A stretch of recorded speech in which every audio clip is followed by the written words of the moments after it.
కోపం.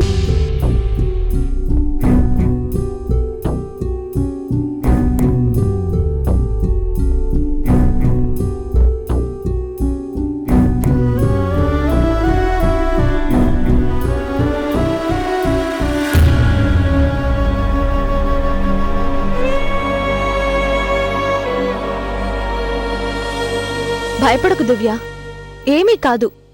కట్టు కట్టానుగా, హాయిగా వెళ్ళి క్లాస్లో కూర్చో. బాగా నొప్పిగా ఉంటే నా దగ్గరికి రా, ఇంటికి తీసుకెళ్తాను. సరేనా? అలాగే టీచర్. రాము, పాపని తీసుకెళ్ళు. అలాగే మేడం. Very good Bharati. అందుకే నువ్వంటే అందరికీ ఇష్టం. ఎవరినైనా కంటి పాపలా చూసుకుంటావు. హ్యాట్స్ ఆఫ్ అమ్మా. It's nothing madam. కానీ జనాన్ని కంటి పాపలా చూడాల్సిన వాళ్ళు కన్ను మిన్ను కానకుండా ఈడియట్స్ లా బిహేవ్ చేయడం వల్ల ఇదిగో ఇలాంటి డేంజర్స్ జరుగుతూ ఉంటాయి.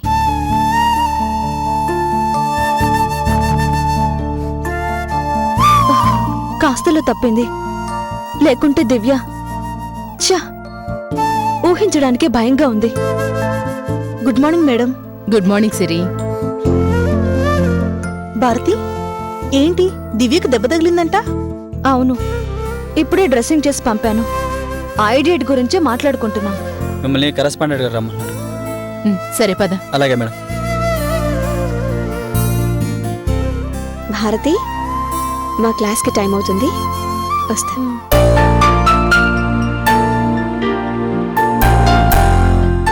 భారతి, నేను కొత్తగా వచ్చాను కనుక ఇప్పుడిప్పుడే నీ గురించి తెలుస్తుంది. కానీ బయట చాలా మంచి రెప్యుటేషన్ ఉంది నీకు. నీ దగ్గరుంటే పిల్లలు వాళ్ళ తల్లిదండ్రుల దగ్గర ఉన్నట్టే సేఫ్గా ఉంటారన్న నమ్మకం వాళ్లకుంది. నిన్న కూడా హెచ్ఎం గారు ప్రత్యేకించి నీ గురించి చెప్పారు. అదంతా వాళ్ళ అభిమానం సిరి, అంతే. ఏం చేసినా మనం మన తృప్తి కోసం చేస్తాం. భక్తి కోసం చేసేదైనా సరే భక్తితో చేయాలి, అది నా పాలసీ. అసలు పిల్లలకు పాఠాలు చెప్పడం ఎంత పవిత్రమైన వృత్తో తెలుసా? భావి భారతాన్ని మనం మన చేతులతో స్వయంగా నిర్మిస్తున్నామనే స్పృహ నాకెప్పుడు గొప్ప స్ఫూర్తినిస్తుంది. అసలు పిల్లలకు పాఠాలు చెప్పడం ఎంత పవిత్రమైన వృత్తో తెలుసా? భావి భారతాన్ని మనం మన చేతులతో స్వయంగా నిర్మిస్తున్నామనే స్పృహ నాకెప్పుడు గొప్ప స్ఫూర్తినిస్తుంది. మనం ఒక జాతిని నిర్మిస్తున్నాం, సమాజానికి వెన్నెముకనిస్తున్నాం. అంతకు మించిన తృప్తి ఇంకేం కావాలి చెప్పు?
చెప్పానా నీ అంతట నువ్వే నా కోసం తిరిగేలా చేస్తానని?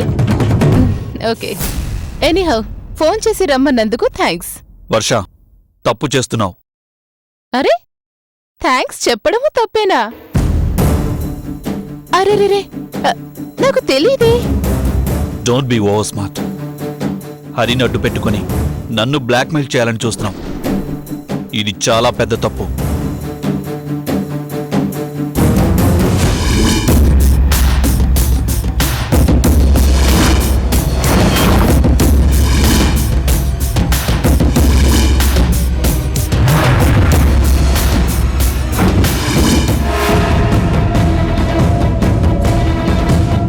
వర్ష, సింహం జులుతో ఆడుకుంటున్నావు.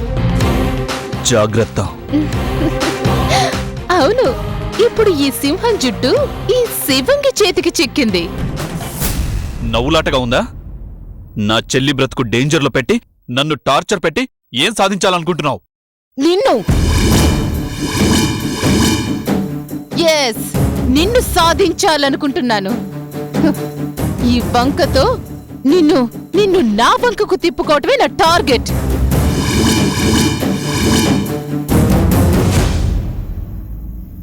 నా మాట వింటే బంపర్ ఆఫర్, కాదంటే అందరూ అందరూ సఫర్.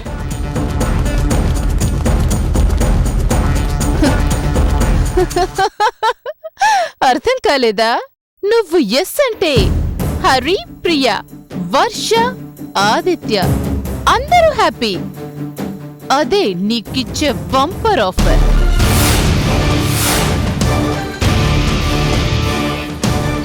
ఏంటి అలా చూస్తున్నావు? నీకర్థం కావడం లేదు కానీ నన్ను చేసుకుంటే నువ్వు కూడా హ్యాపీగానే ఉంటావు. నెవర్. ప్రాణం పోయినా సరే నిన్ను నా లేదా మీ సలీం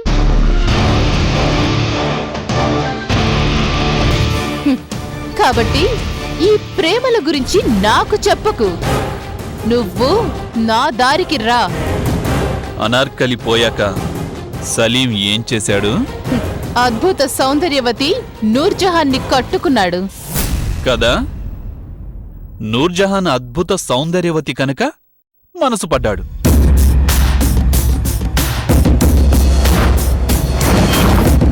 మరి ఈ ఆదిత్య అగ్నివర్షలో ఏం చూసి ప్రేమించాలి?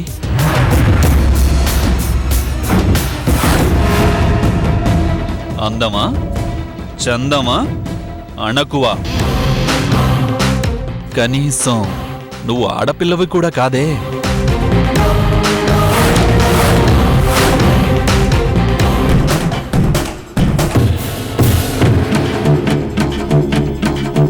హద్దు పద్దు లేకుండా అహంకారంతో మిడిసిపడే మగరాయుణ్ణి ఆదిత్య ఎలా కట్టుకుంటాడు? ఏయ్, నోటికొచ్చినట్టు మాట్లాడుకు. ఈ ఒక్కొక్క మాట నీ చెల్లికి ఈటెల్లా గుచ్చుకుంటాయి.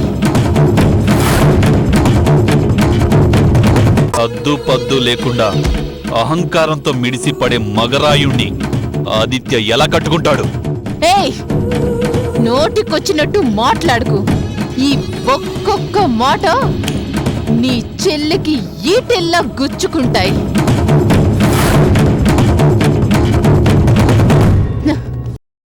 నీ చెల్లి బతుకు బండలవుతుంది. అది దృష్టిలో పెట్టుకొనైనా ఈ మగరాయుడిని నీ మనసులోకి ఆహ్వానించాల్సిందే. ఇదే నా ఫైనల్ వార్నింగ్. నిజానికి నిన్ను బ్రతిమాలి నయానో భయానో నా చెల్లికి హరికి పెళ్లి జరిపించమని అడగటానికి నిన్ను పిలిచాను. కానీ నువ్వు కోతిలా చిటారు కొమ్మ మీదే కూర్చున్నావు. అయినా నా మనసులో ఉన్న మిఠాయి పొట్లాన్ని నువ్వు తాకనైనా తాకలేవు. ఆ తీపి తలపులు ఆస్వాదిస్తూనే ప్రియకు ఎలా న్యాయం చేయాలో, నీ పీడ ఎలా వదిలించుకోవాలో చెప్పను, చేసి చూపిస్తాను.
ప్రియా,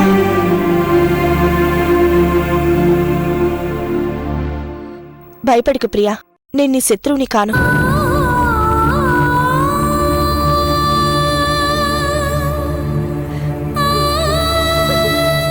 ప్రియా, నువ్వు ఆ రోజు నాకు మాటిచ్చావు, ఇక ఎప్పుడూ ఏడవనని. అవునా? మళ్ళీ ఇదేంటి? తప్పు కదూ.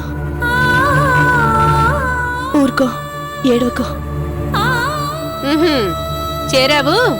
మళ్ళీ ప్రియ దగ్గర చేరి లేనిపోనివన్నీ నూరు పోస్తున్నావా? నీకు ఎన్నిసార్లు చెప్పిన సిగ్గు లేదటే?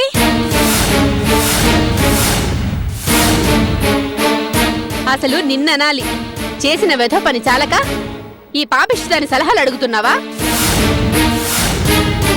నీకు ఇలా కాదు, నడు. ఇప్పుడు వెంటనే డాక్టర్ దగ్గరకు తీసుకెళ్ళి ఆ పాపం తీసేయించాలి. పదవే. నేను రాను. నేను అబార్షన్ చేయించుకోను. నోర్మోయ్, నీ మటుకు నువ్వు తాళి కట్టించుకుంటే సరిపోతుందనుకున్నావా? పందిట్లో 10 మంది ముందు కడితేనే అది తాళి, అది పెళ్లి. నాకు తెలుసు, వాడు రాడు, మళ్ళీ నీ మొహం చూడడు. మోజు తీరాక ఏ మోసగాడు మళ్ళీ రానే రాడు. వాడేదో తీర్చలేని కోరికే కోరుంటాడు, అందుకే పెద్దాడు మౌనంగా ఉన్నాడు. నీకు వేరే మార్గం లేదే. పదా. అత్తయ్య, ఆగండి.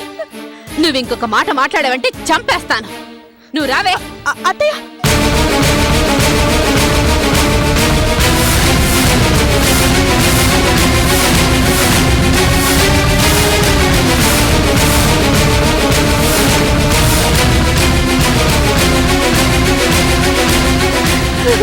అన్నయ్య, అమ్మ నా మాట వినటం లేదు.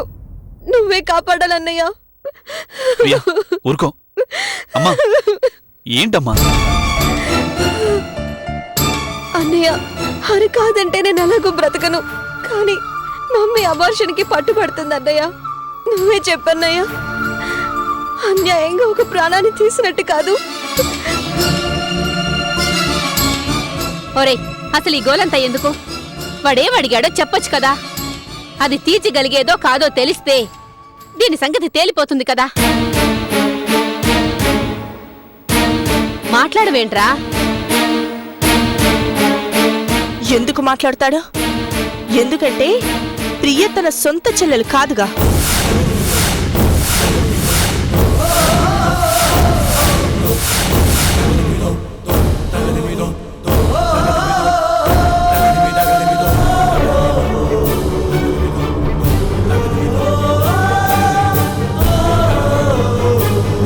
చెప్పండి, మీ సొంత చెల్లైతే ఇలా మౌనంగా ఉండేవాళ్ళ? ఈ విషయం నీకెలా తెలుసు? తెలుసు. అదే, నీకెలా తెలుసని అడుగుతున్నాను.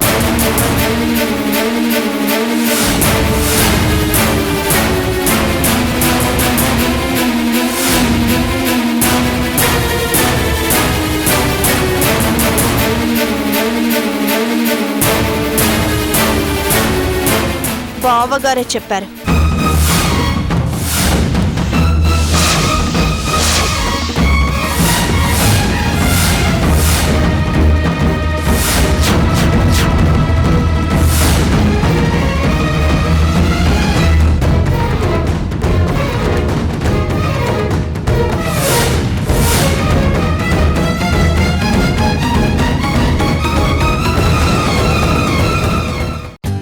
For more updates, like, comment, subscribe to our channel.